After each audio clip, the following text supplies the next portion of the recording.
Okay, welcome to a new video. This one has been a little while in the making, and I'm excited to bring this out. This is a teardown video for the Behringer Eurodesk MX9000. This mixer was gifted to me by a student from one of my workshops, and I decided to just dive in. I did a bunch of research to see what I would need to do to tear it down and give it a really good cleaning.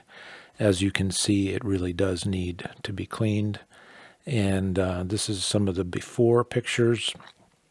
And we're going to take a look at the tear down, cleaning, and reassembly. So here we are taking off all of the knobs, which I got a blister doing.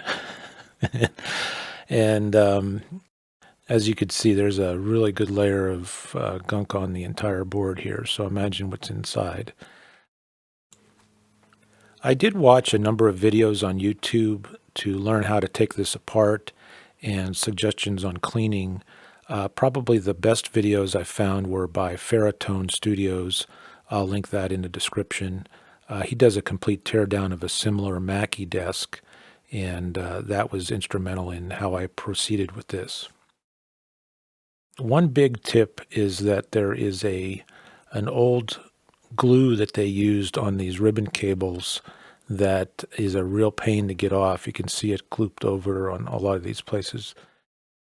The easiest way to deal with that is to spray it with some 99% isopropyl alcohol, and that will break it down very quickly. You should not try to do anything with that with pliers or cutters, as I was trying to do, because you can get yourself into trouble. So you'll see some little gold bits there.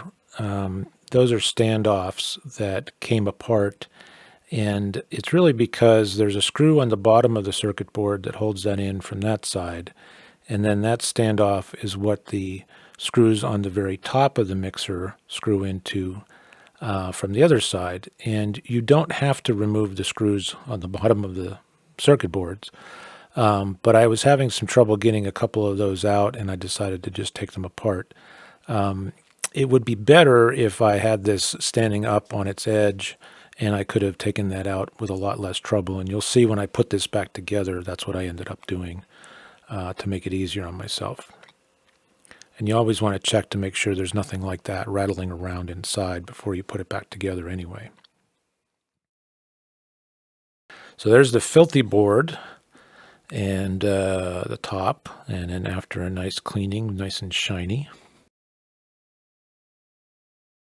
So we're at the halfway point. I successfully got the unit apart with only minor difficulty, and I'm about to embark on the hardcore cleaning of each module. We have done so far my list of things up to this point. So now each board I'm going to do my cleaning of the PCB, the faders, switches, and see how far I get with that. That might be where I stop today. I do have to still disassemble the entire meter bridge and jack panel here, but I thought that would be better treated as its own unit, and that'll probably be the last thing I do. And yeah, that's where we're at. Let's see, what time is it now? I think I started around 9 o'clock, 9:15. It's 12:49. Took about a half-hour break for lunch. So that's where I'm at in a few hours. So more to come. So here's the knobs and everything sitting in soap, several iterations of that. This was a connector that I had to later fix a little bit with some hot glue. No, I do not work and have never worked for Sam Ash. I just got the t-shirts. So one of the things I learned watching some videos and researching this mixer is that there are people that really hate this mixer, and there are people that think it's okay. And of course, nowadays, there's a whole Behringer hate movement out there. And I really don't care to get involved in any of that. This was a piece of gear that came to me free. Needed some TLC, and I'll make up my own mind about it as I go. Certainly back in the day when I was growing up playing music and started playing in bands, I would really have liked a mixer like this. But now I can afford to buy something like this. But of course, a lot of things are done in the box now, so I don't know that I would buy a mixer like this. So now I have the opportunity to actually use one and have some fun with it. So here we have getting closer and closer through the boards, getting them cleaned. I found a couple marks inside that I didn't quite understand, but later found there weren't any issues. Here we have a piece of vinyl that came off one of the faders. And that's just a real quick look at some of the gunk that came off of this. There's certainly a lot more than that. This back meter bridge was probably the most problematic part of this, particularly for the reassembly. Taking it apart wasn't so bad, but getting it back together was a bit more difficult. And here we can see all the main channel boards there. Okay, wrapping up day one. It's 5:30.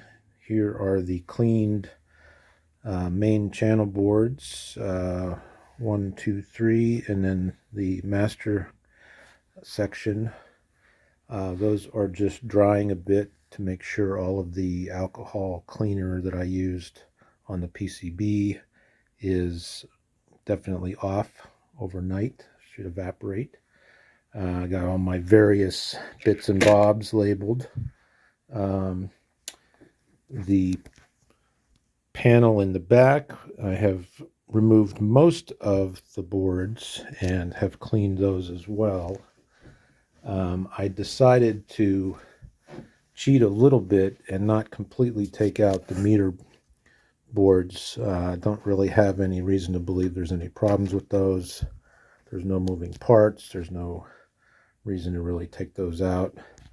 And this board I decided to just kind of leave here and clean it in place because there's a lot more connectors on this that I don't want to mess with. Even though I have labeled everything, I'd rather not deal with that. Power supply section and this master block here, expander block rather. I'm not going to take it out. I am going to clean these jacks though, because pretty much cleaning the jacks here versus cleaning them with the board removed is practically the same thing. There's not a whole lot of effort, or rather benefit to the effort of pulling this out. So that's day one. Started at 9:15, half-hour break for lunch, a little bit of tea break here and there, but otherwise a pretty full day, and looking at putting everything back together tomorrow. Got the cleaned up panel here, all nice and shiny.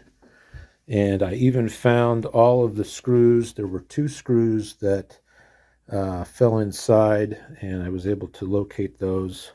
So we are all good. So tomorrow we'll be probably starting with reassembling this, and then put that to the side, get the other part assembled, and then go from there. So it should be fun.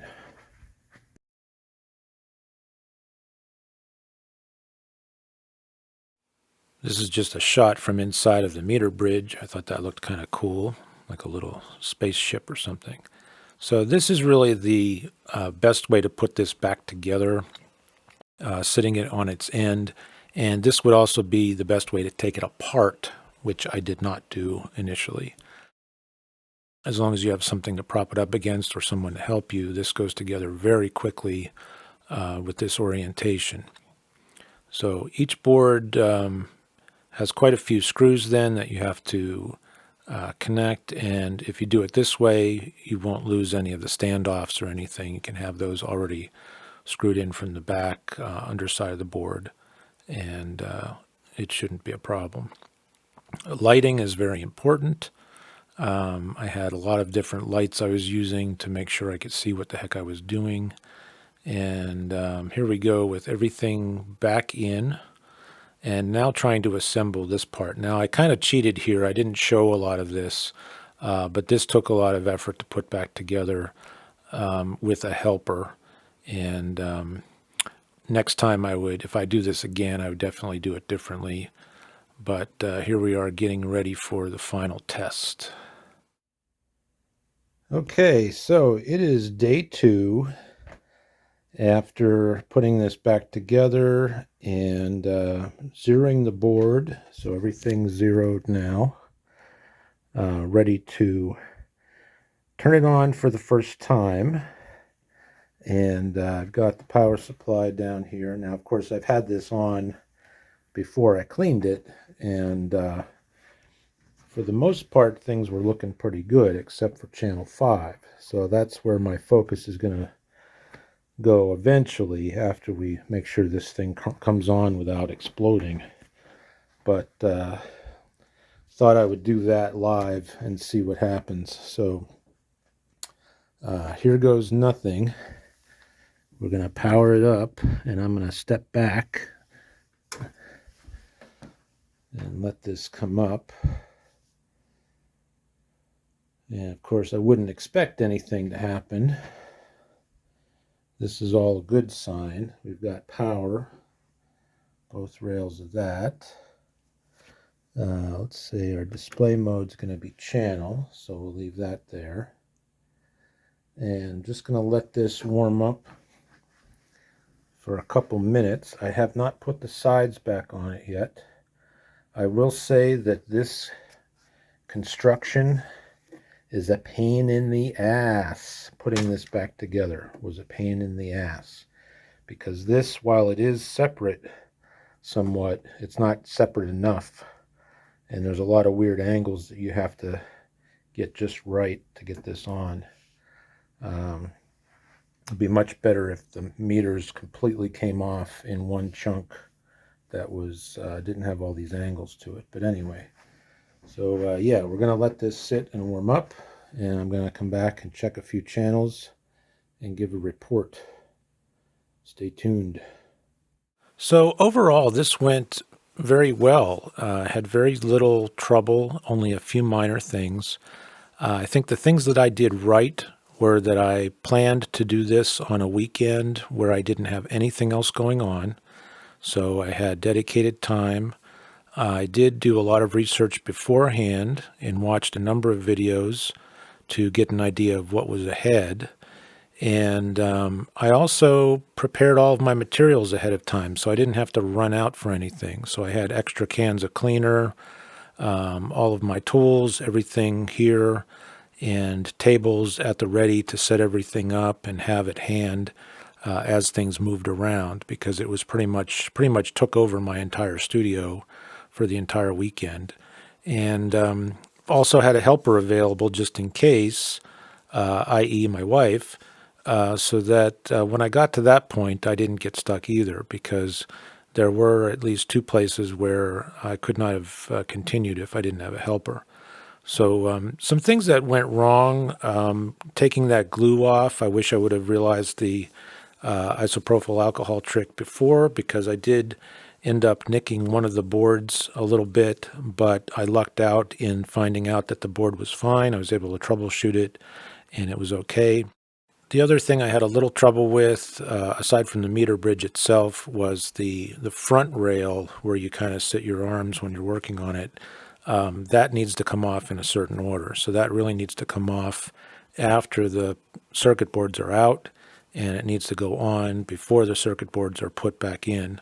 But even with that minor thing, I mean, overall, this really went probably about as well as it could have gone. And I am happy to report that all of the channels tested out subsequently, all of the mic channels, line-in channels, inserts, direct outs. I even checked all of the sends. aux sends are good. And so far we're really good with all of the different functionalities. So I'm looking forward to integrating this into my setup sometime soon, and maybe there'll be another video about that.